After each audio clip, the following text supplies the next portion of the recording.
히브리서 13장 1에서 25절 말씀입니다. 13장 형제 사랑하기를 계속하고 손님 대접하기를 잊지 말라. 이로써 부지 중에 천사들을 대접한 이들이 있었느니라. 너희도 함께 갇힌 것 같이 갇힌 자를 생각하고 너희도 몸을 가졌은즉 학대받는 자를 생각하라. 모든 사람은 결혼을 귀히 여기고 침소를 더럽히지 않게 하라.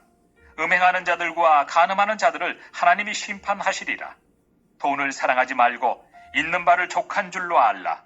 그가 친히 말씀하시기를 내가 결코 너희를 버리지 아니하고 너희를 떠나지 아니하리라 하셨느니라.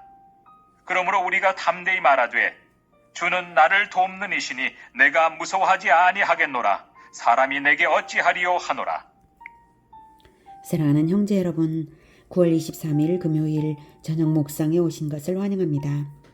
12장에서는 믿음의 승리를 위해 끝까지 죄와 싸워서 인내로 이겨야 할 것과 교회 공동체가 오염되거나 공동체에서 떨어지지 않도록 권면했습니다. 그래서 하나님의 사랑의 징계를 잘 받아들이고 모든 사람과 더불어 화평함과 거룩함을 따르라고 했습니다. 우리가 받은 것은 흔들리지 않는 나라를 받은 것이고 우리의 실존은 하늘 예루살렘에 있으며 우리에게 언약을 주신 분은 심판주이신 것을 말하며 동기부여를 했습니다.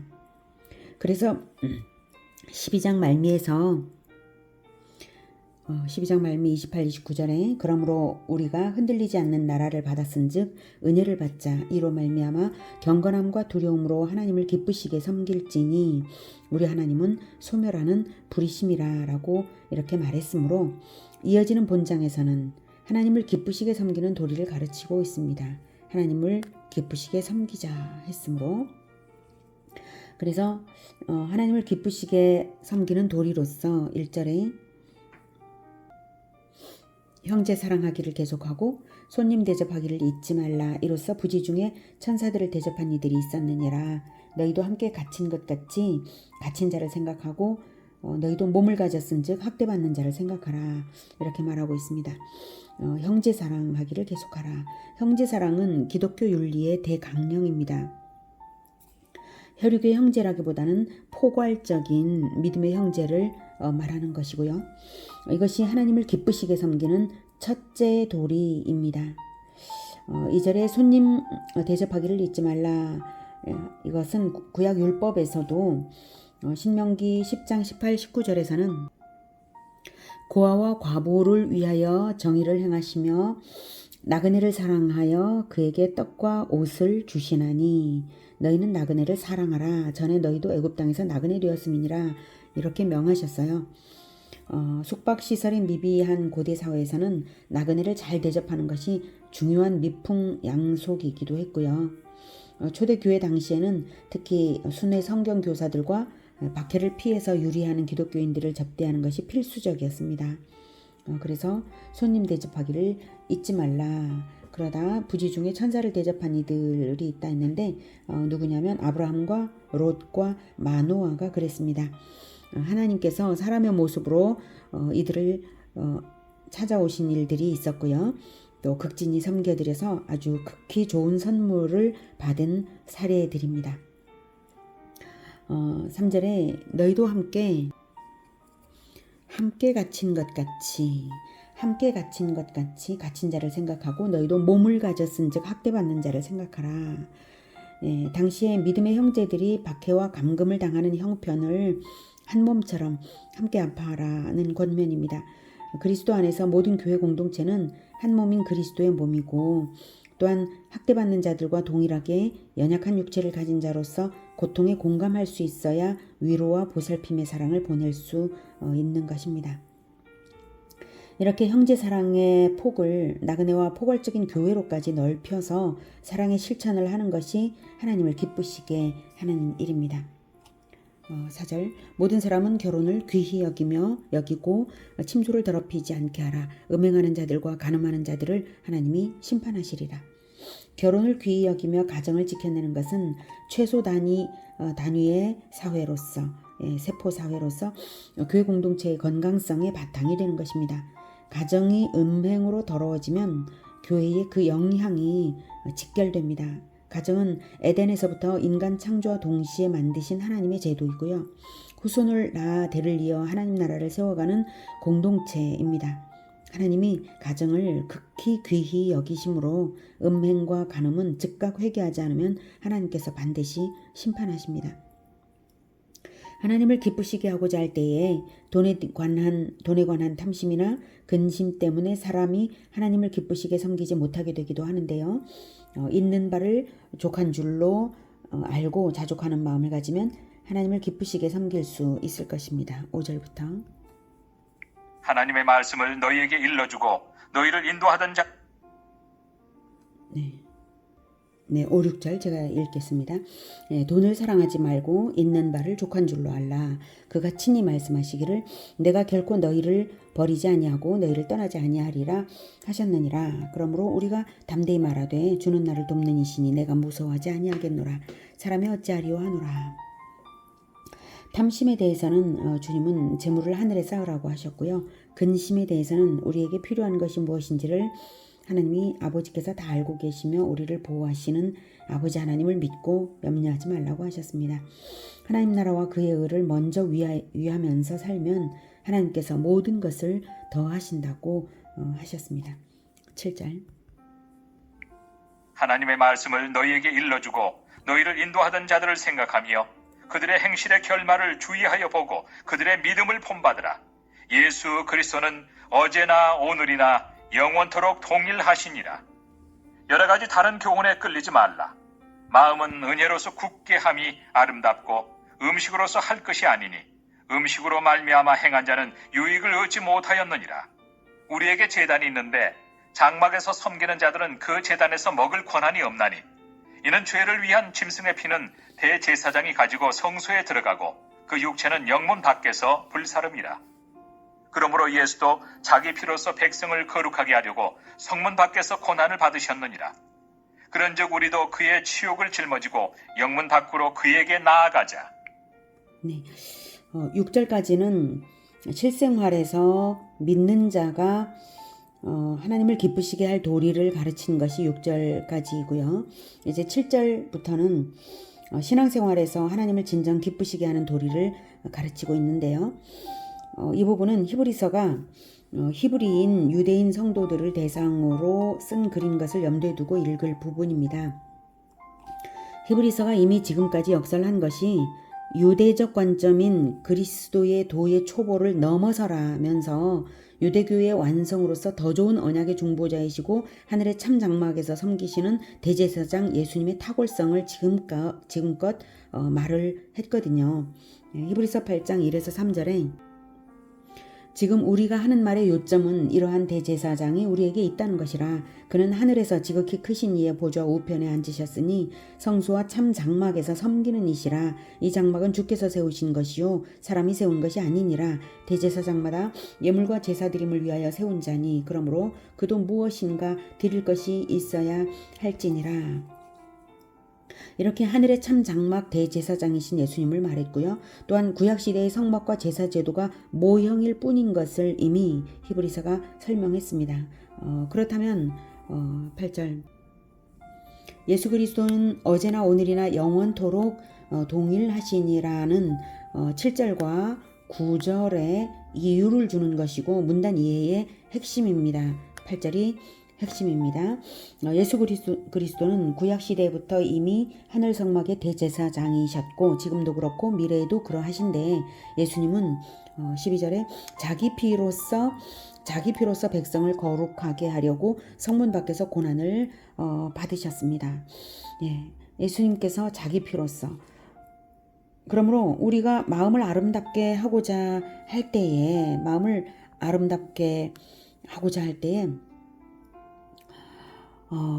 우리가 진정 아름다워지는 것은 예수님을 본받고 예수님처럼 산제물로 나 자신을 헌신해 드리는 것을 교훈으로 받으라고 제사제도가 있었던 것이지.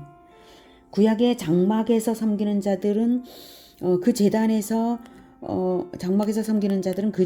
먹을 권한조차도 없었는데도 성막 제사의 형식 행위를 하는 자들의 형식 행위를 본받아서 유익이 있냐 이것입니다. 먹을 권한이 없나니 이는 죄를 위한 짐승의 피는 대제사장이 가지고 성소에 들어가고 그 육체는 영문 밖에서 불사름이라. 이것은 속죄일의 속죄제의 경우를 말하고 있는 건데요. 단번에 영원한 제사로서 모든 믿는 자들의 죄를 한꺼번에 해결한 그 사건인 그리스도의 십자가를 가장 잘 표현하는 제사가 바로 속죄일의 속죄제입니다. 그 속죄제의 경우 제물의 고기를 먹는 것이 아니라 영문 밖에서 불사릅니다. 진영 밖에서 불살랐거든요. 그래서 9절에 여러 다른 교훈에 끌리지 말라. 구약의 음식 규례를 지켜야 구원받는다는 등의 유대적 교훈에 끌리지 말라는 것입니다. 음식 규례가 사람의 마음을 아름답게 하는 것이 아니다 이거죠. 9절 마음은 은혜로서 굳게 함이 아름답다. 은혜로서 굳게 함이 아름답지. 우리를 위해서 성문 밖으로 영문 밖으로 자기 피를 들고 나간 그리스도의 그 희생. 네. 이 은혜로서 굳게 함이 아름다운 것이지 음식으로서 어떻게 마음이 아름다워지냐 이거죠. 음식으로 말미암아 행한 자는 유익을 얻지 못하느니라. 음식으로 말미암아 마음을 아름답게 하고자 하는 동기로 음식 규례를 지키던 자는 유익을 얻지 못하였느니라. 오히려 7절처럼 하나님의 말씀을 너희에게 일러주고 너희를 인도하던 자들을 생각하며 그들의 행실의 결말을 주의해보고 그들의 믿음을 본받으라. 성경의 진리를 깨달아서 가르치고 인도하던 지도자들의 행적을 주의 깊게 들여다보면 그리스도적인 모범을 발견할 수 있을 것이니 그 믿음을 본받으라는 것입니다. 제사 행위를 하는 형식 행위를 흉내내던 자들이 아니다. 그들은 오히려 그 제사의 제물이 되신 그리스도를 본받은 자들이었을 것이다. 그 행적을 주의 깊게 들여다보고 본받아라 믿음을. 그들이 완벽할 수는 없겠지만 예수 그리스도는 어제나 오늘이나 영원토록 동일하시니 인도자들의 믿음의 행위를 분별할 때의 판단의 기준이 바로 예수 그리스도의 그 영원하신 동일성이 판단의 기준이 될 것이므로 그 기준에 따라 과거에 가르치던 자들의 행실의 결말을 보면 무엇을 본받아야 할지 알 수 있지 않겠느냐 이것입니다. 구약의 인물에 대해서도 마찬가지입니다. 성막 봉사자들을 본받으라는 것이 아니라 말씀을 가르치던 인도하던 자들의 믿음의 행적을 그리스도의 진리에 비추어서 분별하며 본받으면 되는 것이지 제사의 형식 행위를 흉내내는 것은 마음을 아름답게 하는 데 아무 유익이 없는 것입니다.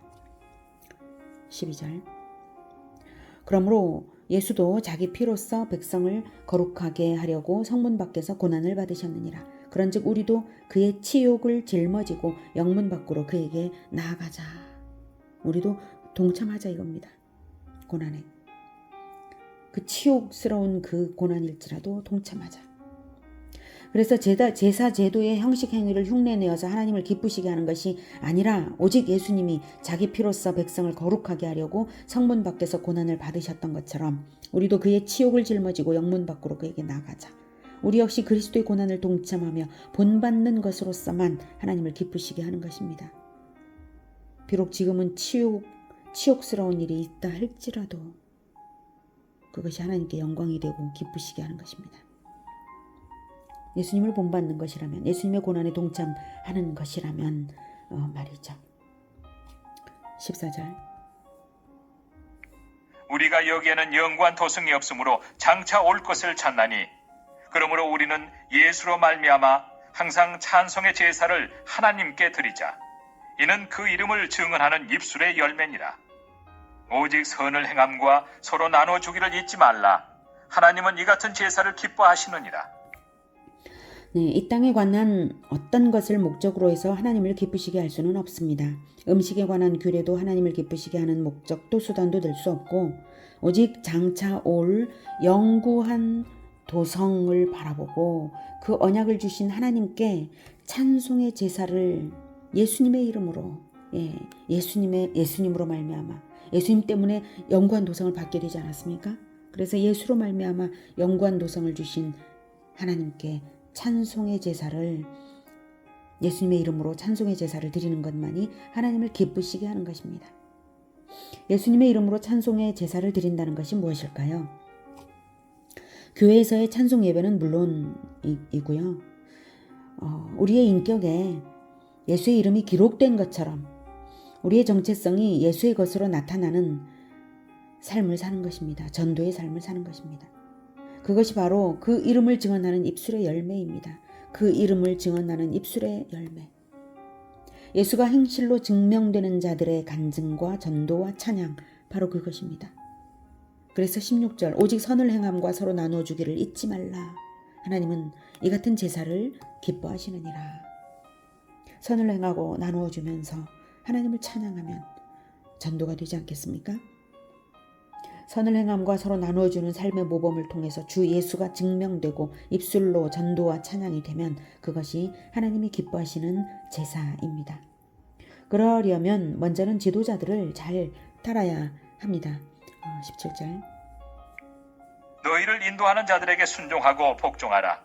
그들은 너희 영혼을 위하여 경성하기를 자신들이 청산할 자인 것 같이 하느니라. 그들로 하여금 즐거움으로 이것을 하게 하고 근심으로 하게 하지 말라. 그렇지 않으면 너희에게 유익이 없느니라. 네, 7절에서도 너희를 인도하던 자들을 생각하며 그들의 행실의 결말을 주의하여 보고 믿음을 본받으라 이렇게 말을 했었는데요. 7절에서 너희를 인도하던 자들은 이미 세상을 떠난 교회 지도자들에 대해서 말한 거예요. 네, 그와는 달리 여기 17절에서 말하는 너희를 인도하는 자들은 현재 살아있어서 교회를 이끌며 지도하는 자들을 가리킵니다. 그 지도자들은 자기가 가르치는 성도들 한 영혼 한 영혼을 살피면서 그 성장을 위하여 간절히 자기들이 청산할 자인 것처럼 자기들이 하나님 앞에서 결산을 받아서 감사를 받을 사람인 것처럼, 네, 최종 감사를 받을 사람인 것처럼 그렇게 한다는 것이죠. 그러니 늘 잘못된 것은 꾸짖기도 하고 그럴 텐데 근심으로 하게 하지 말고 즐거움으로 그것을 할 수 있도록 선하게 성장하는 모습을 보여주라는 것이죠. 그렇지 않고 근심되게 하면, 지도자를 근심되게 하면 유익이 없다 이렇게 말하고 있습니다. 지도자에 대한 성도의 순복을 강조하는 이유 중 하나는 이방인 지도자에 대하여 히브리인 평신도가 존경의 마음을 가져서 순복해야 하기 때문이기도 합니다. 지금 이 편지는 히브리서잖아요. 지도자들 중에 헬라 출신 지도자가 있었을 거예요. 이스라엘의 고질적인 선민 우월주의가 있었잖아요. 헬라 출신 교회 지도자에 대한 편견으로 나타날까 염려하여서 또한 이렇게 권면하는 것입니다. 이제 18절부터는 기도 요청과 축원, 마지막 권면과 축도로 마무리하는 부분입니다. 18절.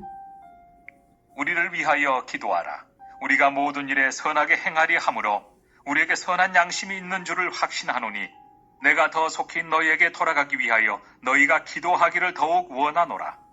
양들의 큰 목자이신 우리 주 예수를 영원한 언약의 피로 죽은 자 가운데서 이끌어내신 평강의 하나님이 모든 선한 일에 너희를 온전하게 하사 자기 뜻을 행하게 하시고 그 앞에 즐거운 것을 예수 그리스도로 말미암아 우리 가운데서 이루시기를 원하노라.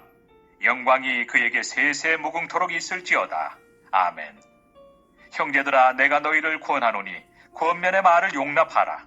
내가 간단히 너희에게 썼느니라. 우리 형제 디모데가 노인 것을 너희가 알라. 그가 속히 오면 내가 그와 함께 가서 너희를 보리라. 너희를 인도하는 자들과 및 모든 성도들에게 문안하라. 이달리아의 손자들도 너희에게 문안하느니라. 은혜가 너희 모든 사람에게 있을지어다. 네, 오늘은 어떻게 하나님을 기쁘시게 할 수 있는지를 배웠습니다. 이 땅에 소망을 둘 것이 아니므로 탐심으로도 말고 염려로도 말고 영구한 도성을 약속하신 하나님께 영구한 도성을 주시기 위하여 고난길을 가신 예수님의 이름으로 우리 역시 고난길을 따르며 모든 선한 일로 예수를 증거하며 입술의 열매로서 하나님을 기쁘시게 하는 우리 모두가 되기를 기원합니다. 기도하겠습니다. 하나님, 우리에게 영구한 도성을 약속하여 주셔서 정말 감사합니다. 우리가 이 땅에 소망을 두지 않고 오직 영구한 도성을 바라보면서 그것을 우리에게 주시고자 피를 흘리신 예수 그리스도를 따르겠습니다. 주님, 우리 마음을 늘 붙잡아 그리스도의 보혈을 흘리시는 그리스도를 늘 보게 하시고 따르게 하시고 우리가 선행을 하는 것을 기쁘게 하며 늘 우리의 입술이 열려서 하나님을 찬양하고 전도하게 하여 주시옵소서. 예수 그리스도 이름으로 기도드립니다. 아멘. 이어지는 시간은 개인 기도 시간입니다.